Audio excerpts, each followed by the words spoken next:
It is early afternoon on March 1st, 2007, in the heart of Coffee County, Alabama. Here, in the tight-knit southern community of Enterprise, the day begins with the same predictable rhythms as any other.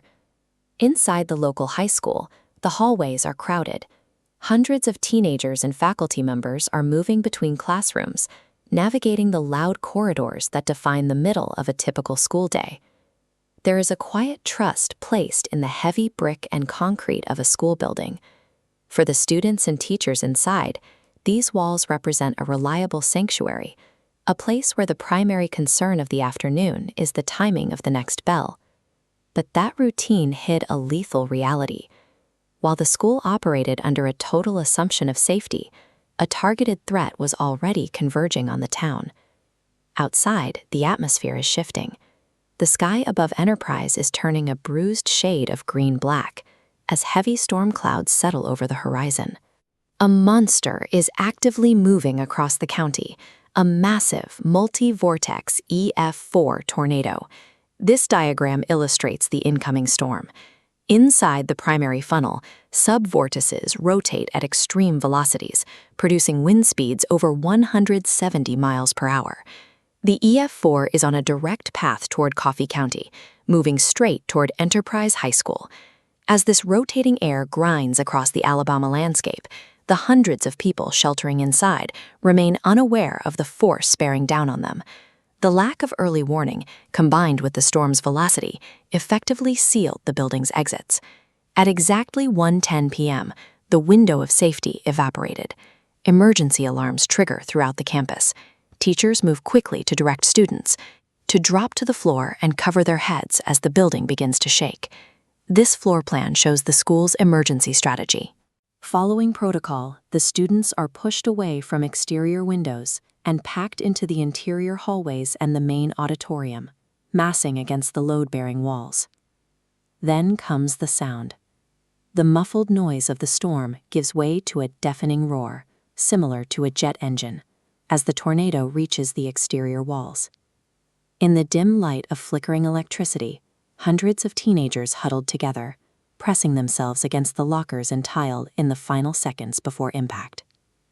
The emergency plan relied on the structure's ability to hold, but the physical forces about to strike the building exceeded the design limits of the masonry. The 170-mile-per-hour winds slam into the side of the school. The structural breakdown shows extreme pressure from the EF4 overcoming the masonry's load-bearing capacity. Concrete walls buckle inward under lateral stress. The heavy auditorium roof loses support, caves in, and falls directly onto the students below. In seconds, the auditorium was buried. A grid of fragmented concrete blocks, heavy roof panels, and twisted steel framing now occupied the space where the students had been huddled. The building failed. The engineering tolerances of the school were simply overmatched by the physics of the storm. As the vortex moves on, the roar is replaced by silence, followed by the shouts of survivors and responders arriving at the scene. The tornado scoured a path of destruction across the city, reducing residential neighborhoods and local businesses to fields of debris. But the most intense damage was concentrated here, at high school. Sections of the campus were unrecognizable, reduced to mounds of gray rubble. Beneath that rubble lay a heavy toll.